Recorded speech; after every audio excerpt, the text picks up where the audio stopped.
Hello students, here we are solving the question number 11th of our series which is going for competitive examinations and board examinations. Here is the question: a particle of charge q and mass small m starts moving from the origin under the action of electric field and magnetic field B equals to B not I cap. बच्चों ये charge particle जिसका mass small m है और charge q है उसका वो combined action of the two fields that is the electric field and magnetic field के अंदर में ट्रेवल कर रहा है। इलेक्ट्रिक फील्ड की वैल्यू है E naught I cap and magnetic field की वैल्यू है बी नॉट आई कैप और इसकी वेलोसिटी है v vector b equals to v naught J cap यानी y एक्सिस के along. The speed of particle will become 2v0 after a time. और ये आपके पास ऑप्शंस दिए हुए हैं उस पार्टिकल की वेलोसिटी 2v0 कब हो जाएगी। Speed of the particle 2v0 है जो किस टाइम पे होगी, इट इज आवर क्वेश्चन। हमारा क्वेश्चन है जो ये है।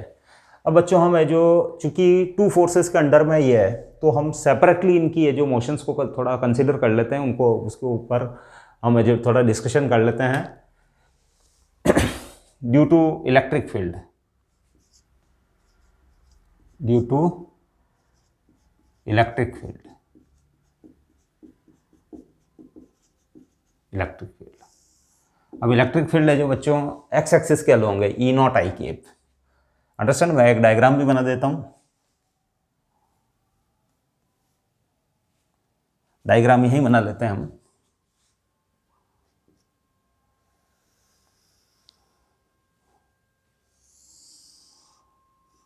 It is the X axis, y axis and let it be the z axis. It is the origin. ये origin है बच्चों। अंडरस्टैंड? अब इलेक्ट्रिक फील्ड इस डायरेक्शन में वर्क कर रहा है। Vector E equals to E naught I cap और मैग्नेटिक फील्ड भी इसी डायरेक्शन में वर्क कर रहा है बच्चों। Magnetic field B equals to B naught I cap. Understand? और पार्टिकल की इनिशियल वेलोसिटी जो है with velocity v naught J cap वो है जो स्टार्ट करता है, स्टार्ट्स फ्रॉम ओरिजिन। तो ये बच्चों उसकी वेलोसिटी इस डायरेक्शन में vector B equals to v naught J cap. Understand? अब मोशन को कंसिडर करते हैं हम। ड्यू टू इलेक्ट्रिक फील्ड, उसके ऊपर एक फोर्स लगेगा बच्चों, that is due to electric field, that's why it is vector F E Q into E naught I cap. अब बच्चों एफ ई जो है वो होता है मास इनटू एक्सीलरेशन। एक्सीलरेशन भी एक्स एक्सिस के अलोंग ही होगा। उसके एक्सीलरेशन का एक्स कंपोनेंट वो है जो ड्यू टू दिस फोर्स होगा। तो मास into acceleration, Newton second law, Q E naught I cap. That's why acceleration component of acceleration along the x axis which is due to electric field only is represented by q e naught i cap upon m। Understand? तो उसका acceleration है जो x axis के along यानी उसके acceleration का जो x component है वो है जो ड्यू टू इलेक्ट्रिक फील्ड होगा, वो इससे शो होगा। अब due to magnetic field,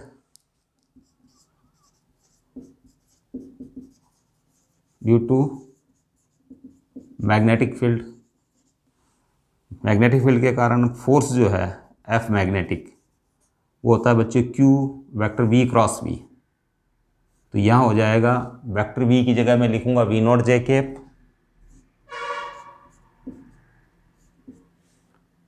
cross b को इस जगह मैं लिखूंगा b के प्लेस पे v नॉट आई कैप। अब है जो q v not b not, इसको हम रिप्रेजेंट करते हैं जे क्रॉस आई। हाँ, और ये हो जाएगा बच्चों minus K cap, J cross I minus K cap, Q V naught B naught minus K cap. यानी इसके ऊपर है जो इंस्टेंटेनियस जो फोर्स लगेगा वो है जो जे आई प्लेन के परपेंडिकुलर। अंडरस्टैंड? वो माइनस के कैप डायरेक्शन में लगेगा। माइनस के कैप यानी टुवर्ड्स नेगेटिव जेड डायरेक्शन। अगर ये बोर्ड का प्लेन एक्स वाई प्लेन है तो ये अंदर की ओर इन्वर्स लगेगा। और बच्चों it is always perpendicular, always perpendicular to motion. So due to magnetic field, due to magnetic field only, केवल मैग्नेटिक फील्ड के कारण, only it will execute circular motion, circular motion in X Y plane, in Y Z plane. अगर बच्चों इसके ऊपर दो force लग रहे हैं, एक तो इलेक्ट्रिक फील्ड के कारण और एक मैग्नेटिक फील्ड के कारण, आप एक मोमेंट के लिए सोचें अगर पार्टिकल के ऊपर इस कंडीशन में ओनली मैग्नेटिक फील्ड वर्क कर रहा होता, इलेक्ट्रिक फील्ड वर्क नहीं कर रहा होता, तो उसकी motion obviously Y Z plane में ही होती बच्चों। क्यों? क्योंकि ये जो मैग्नेटिक फोर्स है जो ऑलवेज परपेंडिकुलर टू वेलोसिटी होता है, तो वेलोसिटी के परपेंडिकुलर जो फोर्स होता है वो उसको सर्कुलर मोशन में डाल देता है। तो सर्कुलर मोशन है जो बच्चों, चूंकि उसकी स्टार्टिंग यहाँ से है, तो आप है जो ये let it be the Y Z plane, तो उसकी है जो यहाँ से ओरिजिन से स्टार्टिंग होने के बाद इस टाइप से सर्कुलर मोशन केवल वाई जेड प्लेन में होती है। लेकिन बट है जो उसका और उसके ऊपर जो एक्सीलरेशन होता है that is the centripetal acceleration only, है ना। उस केस में सेंटीपिटल एक्सीलरेशन ही होता है। लेकिन चूंकि उसको इस डायरेक्शन में भी एक्स एक्सिस के अलॉन्ग भी उसके ऊपर कूलाम फोर्स लग रहा है, इलेक्ट्रिक फील्ड के कारण फोर्स लग रहा है, तो उस डायरेक्शन में भी है जो it will acquire some component of acceleration, that is the X component वो गेन करेगा। और ये जो सेंटीपिटल एक्सीलरेशन है वो वाई जेड मोशन के लिए, तो मोशन उसकी कंबाइंड मोशन होगी बच्चों। ओनली मैग्नेटिक फील्ड के कारण वाई जेड प्लेन में मोशन, चूंकि उसके ऊपर एक्स डायरेक्शन में एक एक्सीलरेशन भी है, तो वो उसका centre of mass x axis के अलोंग भी है जो ट्रेवल करेगा, तो साइमल्टेनियसली उसकी मोशन है जो बच्चों क्या हो जाएगी, हेलिकल मोशन हो जाएगी। अंडरस्टैंड? हेलिकल मोशन यहाँ से स्टार्टिंग, अंडरस्टैंड, ये स्टार्टिंग पॉइंट हो जाएगा ओरिजिन, और इसके बाद है जो उसके ऊपर इस टाइप से जो मोशन होगी, इस टाइप से वो हेलिकल मोशन करता हुआ एक्स एक्सिस के अलोंग आगे बढ़ेगा बच्चों। अंडरस्टैंड? उस हेलिकल मोशन को मैं यहाँ रिप्रेजेंट कर सकता हूँ, it is the combination of motion due to electric field and motion due to magnetic field. तो बच्चों मैं यहाँ से स्टार्ट कर सकता हूँ।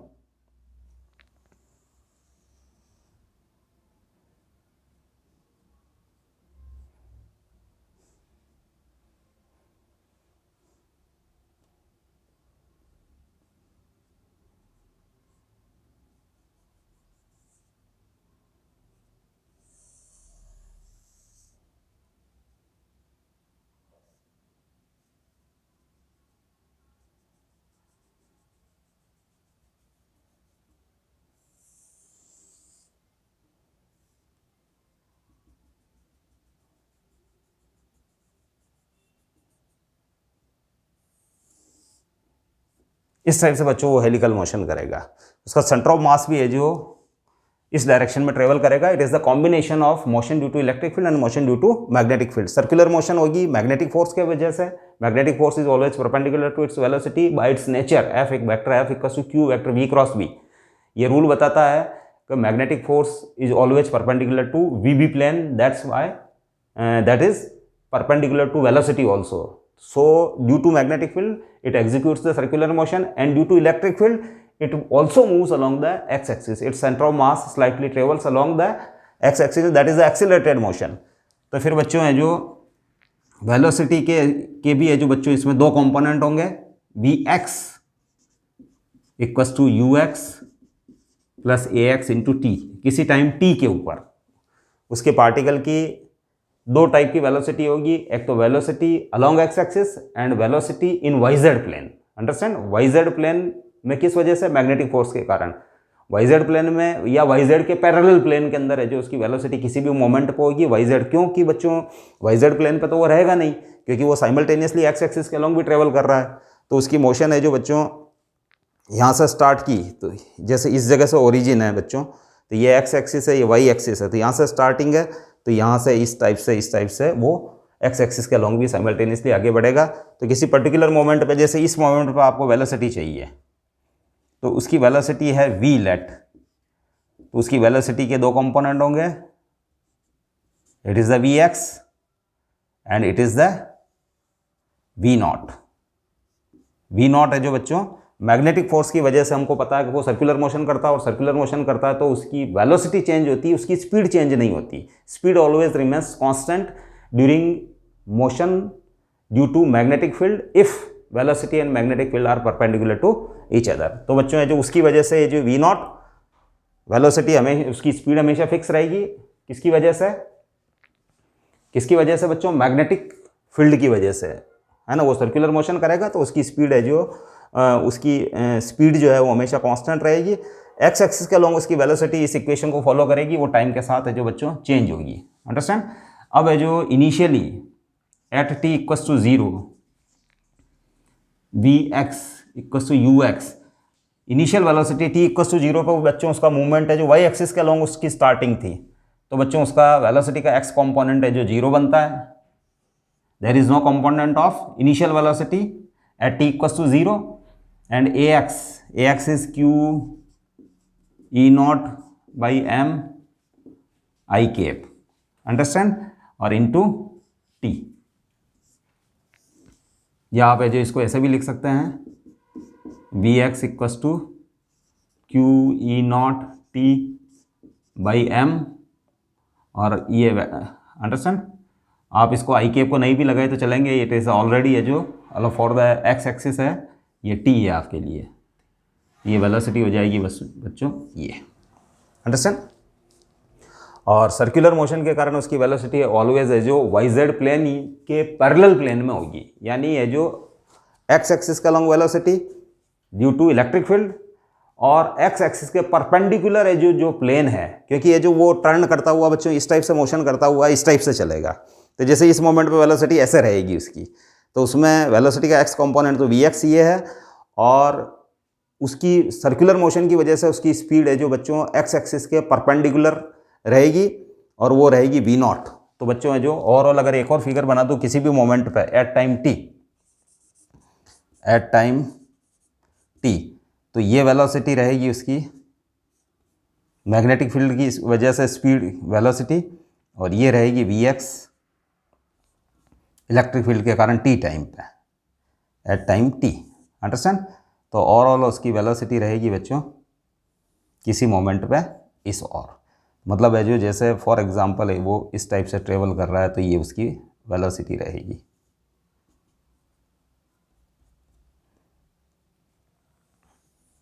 अंडरस्टैंड। ये उसकी वेलोसिटी रहेगी, ये इसकी स्पीड टी टाइम के ऊपर ये सिचुएशन बनेगी बच्चों, अंडरस्टैंड। तो बच्चों है जो यहाँ है जो ये थीटा एंगल, तो फिर है जो by vector laws v velocity at time t, speed at time t, that is given by v naught square plus vx का स्क्वायर, अंडरस्टैंड। ये t टाइम के ऊपर है at t equals to t, understand. अब बच्चों है जो v naught square, अब जो स्पीड है जो उसने दे रखी है 2v not after a time, 2v not है जो उसकी स्पीड कब होगी किस टाइम पर होगी ये पूछा है उसने, तो फिर हम इसके अंदर बच्चों 2v नॉट पुट कर देते हैं कि लेट टी टाइम पर होती है उसकी स्पीड, और वो हो जाती है 2v नॉट, तो 2v नॉट इक्वस टू हो जाएगा v naught square plus vx square, vx की वैल्यू पुट कर देते हैं बच्चों q e not m q e not m into T का स्क्वायर। अब इस इक्वेशन की स्क्वायरिंग कर देते हैं बच्चों, 4v naught square equals to v naught square plus q square e naught square t square m square, understand. अब बच्चों मैं इसको यहाँ सॉल्व कर लेता हूँ, 4 मिनट इसकी साइड चेंज कर देता हूँ मैं, तो यहाँ से जो आ जाएगा आपके पास result that is 3v naught square equals to q square e naught square t square और m स्क्वायर। तो फिर t के लिए सॉल्व कर देते हैं बच्चों, t equals to root of 3v naught square m square q square e naught square, understand. अगर आपको ये नहीं दिख रहा हो तो मैं इसको थोड़ा सा जो लाइट के कारण अगर ये नहीं दिख रहा हो तो मैं इसको अलग साइड में सॉल्व कर देता हूँ बच्चों। हम इसको हटा लेते हैं यहाँ से।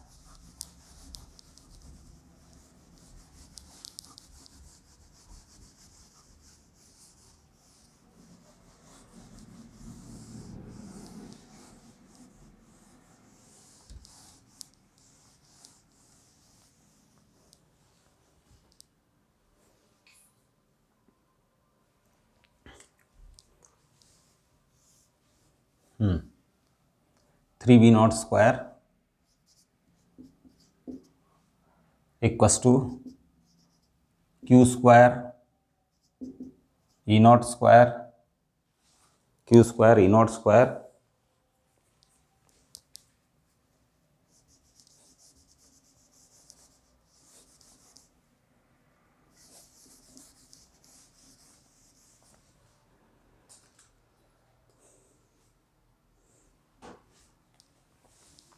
Three V naught square equals to Q square E naught square T square upon M square implies t equals to root of 3 v naught square m square q square e naught square implies t equals to हो जाएगा बच्चों v naught m root 3 q e naught। Understand. तो इस time के ऊपर तो बच्चों है जो इसके करस्पॉन्डिंग ऑप्शन जो करेक्ट ऑप्शन होगा that is the D option. D option is correct. Understand. अब ये क्वेश्चन सॉल्व एक बार फिर रिवाइज कर देता हूं बच्चों कि it is the combination of motion due to electric field and motion due to magnetic field. अगर आप ओनली आप ये माने एक मोमेंट के लिए कि इलेक्ट्रिक फील्ड एब्सेंट है तो फिर उसकी मोशन है जो बच्चों केवल सर्कुलर मोशन होगी और वो circular motion Y Z plane में होगी क्योंकि उसकी इनिशियल वेलोसिटी है जो वाई एक्सिस के टी इक्वस टू 0 पर उसकी वेलोसिटी वाई एक्सिस के अलॉन्ग है बच्चों वी नॉट जे केप। तो बच्चों उसकी मोशन है जो यहाँ से स्टार्टिंग से जो अगर केवल मैग्नेटिक फील्ड होता तो वो यही पार्टिकल है जो सर्कुलर मोशन करता और है जो वो ओरिजिन उसका एक है जो सर्कुलर मोशन का एक पॉइंट होता जहाँ से वो हमेशा ऑलवेज पास होता रहता और उसका सेंटर थोड़ा सा है जो स्लाइटली जेड एक्सिस के अलॉन्ग होता बच्चों। जेड एक्सिस के ऊपर ही है जो उसका कहीं ना कहीं है जो नेगेटिव जेड एक्सिस के ऊपर ही उसका कहीं ना कहीं सेंटर होता सॉरी है ना क्योंकि ये तो एक्स एक्सिस है ये वाई एक्सिस है और ये z एक्सिस है तो यहाँ से स्टार्टिंग है तो बच्चों इस टाइप से जो वो सर्कुलर मोशन करता आप है जो ऐसे कंसीडर करें तो it is the magnetic field it is the speed velocity तो इसकी परपेंडिकुलर फोर्स लगता तो बच्चों उसकी मोशन है जो नेगेटिव z एक्सिस यानी y एक्सिस और नेगेटिव z एक्सिस के अंदर है जो उसकी मोशन है जो होती है यानी yz प्लेन उसकी मोशन होता है। लेकिन अब इलेक्ट्रिक फील्ड भी प्रेजेंट है बच्चों तो ऑब्वियसली सेंटर ऑफ मास है जो वो स्लाइटली एक्स एक्सिस की तरफ भी ट्रेवल करेगा due to presence of electric field. तो उसके एक्सीलरेशन दो टाइप के एक्सीलरेशन होंगे उसमें एक तो centripetal acceleration due to magnetic field and another acceleration is the along the X axis which is due to electric field. तो सो स्लाइटली उसकी मोशन ओवरऑल मोशन जो होगी वो क्या होगी बच्चों हेलिकल मोशन होगी। हेलिकल मोशन के अंदर हमने इस टाइप से कंसिडर कर लिया और फिर है जो किसी मोमेंट के ऊपर उसकी जो वेलोसिटी जो बनेगी वो पाथ के टेंजेंट के अलोंग बनेगी। उसमें दो कंपोनेंट होंगे एक तो एक्स एक्सिस वाला कंपोनेंट और एक वी नॉट। वी नॉट बच्चों है जो ध्यान रखना तो वी नॉट जो है सर्कुलर मोशन के कारण है। सर्कुलर मोशन में हमको पता है बच्चों के ओनली मैग्नेटिक फील्ड के कारण जो मोशन होती है वो सर्कुलर मोशन होती है और उसमें जो सर्कुलर यूनिफॉर्म सर्कुलर मोशन के अंदर उसकी स्पीड चेंज नहीं होती तो वो तो ऑलवेज वी जेड ही रहेगी। सर्कुलर मोशन के कारण है जो उसकी मोशन जो है सॉरी मैग्नेटिक फील्ड के कारण उसकी मोशन जो है वाई जेड प्लेन में तो टी इक्वस टू 0 पे थी लेकिन इसके बाद है जो वो parallel to Y Z plane यानी आगे से आगे है जो parallel to Y Z plane जैसे यहाँ से यहाँ तक फिर अगली बार यहाँ से यहाँ तक। तो केवल अगर सर्कुलर मोशन की बात करें तो parallel to Y Z plane और इलेक्ट्रिक फील्ड के कारण बात करें तो अलोंग एक्स एक्सिस। अंडरस्टैंड। तो फिर किसी टाइम पे जो उसकी वेलोसिटी v है जो v नॉट और vx का वेक्टर सम होगी तो उसका है जो मैग्नीट्यूड दिया जाता है बच्चों क्योंकि ये वेक्टर v नॉट और वेक्टर vx जो है ऑलवेज परपेंडिकुलर रहते हैं। ये है जो ड्यू टू सर्कुलर मोशन या ड्यू टू मैग्नेटिक फील्ड है। अंडरस्टैंड। और ये है किसके कारण इलेक्ट्रिक फील्ड के कारण। तो फिर है जो उसकी स्पीड जो है या वेलोसिटी का मैग्नीट्यूड स्पीड वो हो जाएगी बच्चों चूँकि ये एक दूसरे के परपेंडिकुलर रहते हैं ऑलवेज तो ये हो जाएगी root V naught square plus V X square. तो टी टाइम के ऊपर आपने जो इसने पूछा था कि टी टाइम के ऊपर आफ्टर ए टाइम, तो लेटर हमने टी टाइम मान लिया, टी टाइम को उसकी वेलोसिटी 2v0 होती है, तो फिर हमने यहाँ 2v0 वैल्यू पुट कर दी, और वी एक्स टी टाइम के ऊपर उसका वी एक्स कितना बनता है वो मैंने इक्वेशन है जो करके बताया आपको, Q0 m t का होल स्क्वायर। तो इसको सॉल्व करने पर बच्चों ये ऑप्शन आ रहा है, it is the correct option, which is very important question for competitive examination, for आपकी ये जो अच्छी सी इसके ऊपर अप्रोच बन जाएगी आप इसको एनालाइज अगर करेंगे तो it is our question number 11। Our next question will be 12, question number 12. We will meet in our next question solving program. Thank you.